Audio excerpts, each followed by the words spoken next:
let's talk a couple coverages, I think, in the pick and roll here, okay? So in the NBA, a lot of times you'll see 1 through 5 switch where these dudes would just switch it, right? Or you'll see like a drop defense, okay? I'll be you on this one, big fella, okay? 1 through 5, Corey knows that he's passing that man off to me, okay? What we say in Brooklyn is we call them collisions, right? No soft switches, right? If I just point switch, go ahead, Tay. He's going and I'm going switch. What you doing, Tay? Slipping, right? Put pressure on our defense, right? So we always say collisions. We want to come to a collision. Ultimately, we want to play as if we're not switching. You know what I'm saying? And if Corey gets hit, then we switch.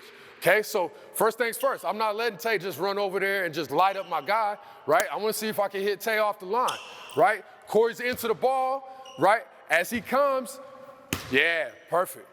Corey's jumping under, I'm coming up. This is an aggressive switch. In a perfect world, I'm trying to get him to back up a little bit, right? That gives my time, that gives Corey time to get back, right? And it gives my whole defense time to collect, right? And defend, okay? Again, job description.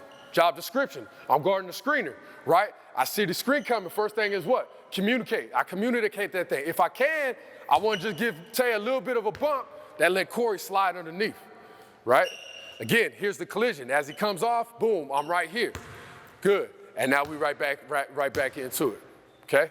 Go ahead. You got a question? Talk to me. I wanted to ask, with you making that bump on the collision, yep. Would you consider that blowing up that screen?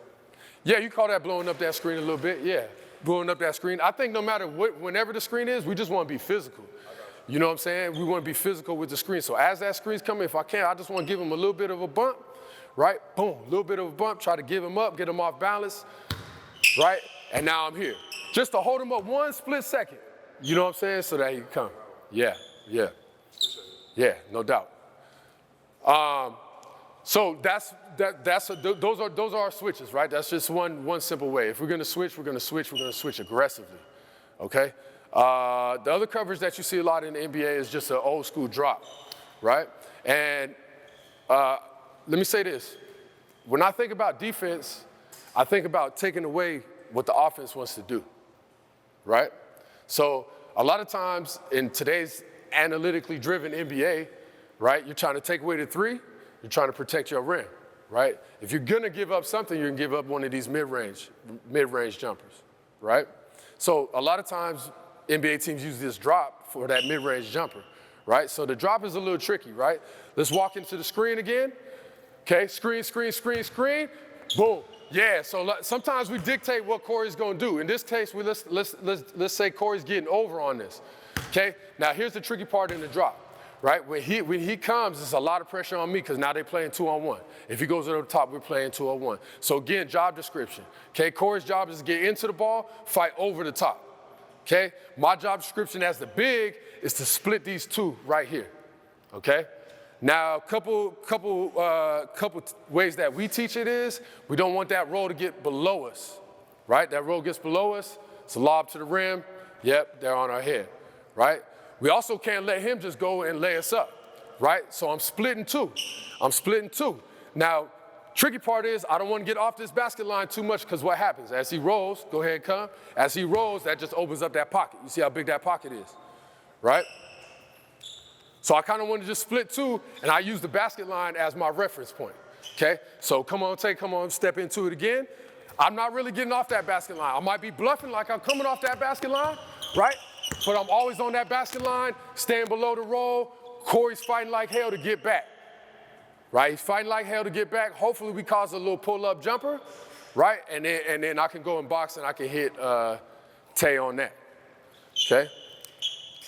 So let's just walk through it. We'll just show what it looks like. Yeah. Screen. I'm trying to push it up. Get over, Corey. Good. I'm just fake and fall. Right. Again, vocabulary. You can call whatever you want. Right. But again, that's your job description. The more clear you are with your vocabulary, the better he and I are going to know our job description. Okay. So again, let's do it one more time. You walking into it. Fake and fall, Corey's fighting over. Boom, I'm just here, boom, good. Corey's getting back, great.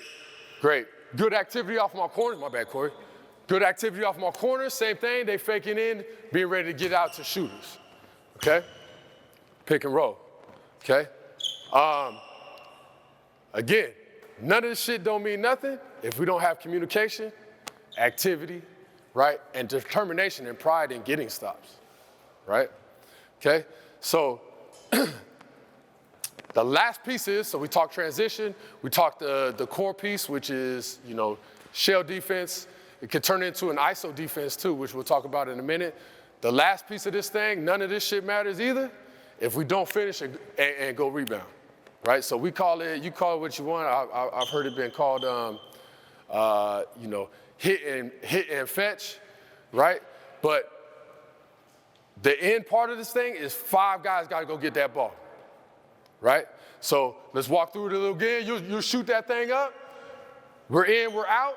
And then the last piece is we finding somebody, we hitting, we going to rebound, okay? So here it is. Let's be in this drop. You're over. Good. Shots up, we hitting, we going to rebound, right?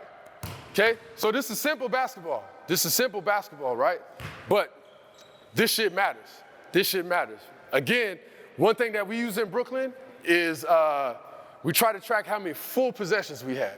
So over a game, you know, call it 60 defensive possessions, 50 defensive possessions. How many of those were full possessions where we put all that shit together, right? We stopped the transition. Cool, nothing there. We stopped the half-court stuff, the core of the defense, right, with our shell. And then we finished by hitting and going and getting the ball, right? And it's interesting and not so surprising that it translates directly to winning, right? The more full possessions we can put together, the more games we have won. Right? Simple basketball. While I'm here, just after that part, I just want to see if there are any questions here. Anybody have a question here? Any thought, any question here? Talk to me, Coach. So are you conceding the mid-range jump shot on that? Yeah, so again, we don't ever want to just give you nothing. Right. I'm just Right. thinking if the mismatch is 8 inches, that you would at some point, I know you only have 24 seconds. Yeah, it's all good. But at some point, you're trying to switch back. Yeah, so ultimately it's on Corey. We want Corey to get back, right? Sometimes he doesn't get back. It's not a perfect world, right? So what we've done in the past is designate a line to where we're just gonna switch that thing. Okay, so let's talk about that drop again real quick. Okay, Corey, you're fighting to get over, can't get back in front. Yeah, we call it a veer. In the NBA, a lot of times we call it a veer, right? So here it comes, screen and roll coming, right. Good, Corey's fighting to get back, good, go, and I'm coming, okay? So sometimes we just designate a line, right? Designate the free throw line, gets below the free throw line, Corey's still on his back, shit, I gotta go, Corey gotta veer off, and box out my guy there. Make sense? Any other questions? Talk to me. How would you guys defend the step up if the screen comes from a different Great, love it. You can stay up here, Tay. You can stay up here. Drew's guy just come from down there. Good. So same thing, kind of depends on what your scheme is, right? Maybe you want to keep them to the sideline, staple to the sideline, right? We use keeping them stapled to the sideline because it just makes that picture a little more clear for our weak side. We know that low man's coming, we know that he's available, right? Also, you're playing against guys that can drive the shit out that motherfucker. If you give them the opportunity and advantage, they can keep that advantage and they can fuck your defense up, right? So a little bit, it kind of depends on that. For us, right, just a common defense, we're just staying square, right? Originally, we're just staying square, and when we hear that screen coming, it's the same thing for Corey.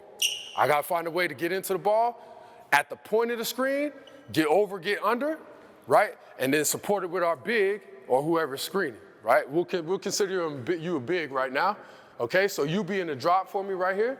So it'd be the same principles, they just get into the baseline. Okay, so you're walking into the screen, good, screen coming, good, Corey's into the ball, now he's just faking and falling,